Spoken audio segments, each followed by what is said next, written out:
আসসালামু আলাইকুম, আমি হাবিবুর রহমান। শুরু করছি ZH টেলিভিশনের নিয়মিত সংবাদ। রংপুর জেলার বদরগঞ্জ উপজেলায় বসন্তপুর আলজামিয়া একাডেমি মাদ্রাসায় শিক্ষার্থীদের জরাজীর্ণ শ্রেণীকক্ষে চলছে পাঠদান। এ অঞ্চলের গ্রামীণ জনপদের হতদরিদ্র পরিবারের সন্তানেরা এই প্রতিষ্ঠানের শিক্ষার্থী। প্রতিষ্ঠান কর্তৃপক্ষ নামেমাত্র সম্মানিতে শিক্ষার্থীদের বাংলা ও আরবি শিক্ষাদানে ব্যাপক প্রশংসা করিয়েছেন। এই প্রতিষ্ঠানের শিক্ষার্থীরা শ্রেণীকক্ষে মেঝেতে বসে পাঠদান গ্রহণ করছেন।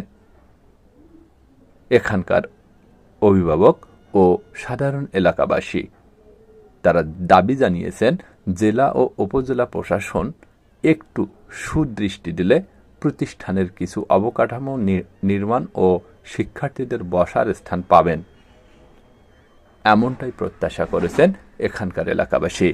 আমাদের বসার জন্য ব্রেঞ্চ নেই, দরজা নেই, একটা থেকে পানি পড়ে আমাদের বসার অসুবিধা হয়। মাদ্রাসার সহকারী শিক্ষক, তো আমরা যেটা ফেস করতেছি সমস্যা, সেটা হচ্ছে বসার জন্য বেঞ্চের খুব প্রয়োজন। খুব ঠান্ডার ভিতরে বাচ্চাদেরকে পাঠদান করতে হয়। আসবাবপত্র এবং সংস্কারের জন্য ওই বর্ষার সময় ওই বৃষ্টি পানি পড়ে, তখন ব্যাহত হয় আমাদের পাঠদান। তারপরে প্রচণ্ড গরমের সময় ওই ফ্যানের সমস্যা, আর্থিকভাবে খুব সমস্যায় ভুগতেছি।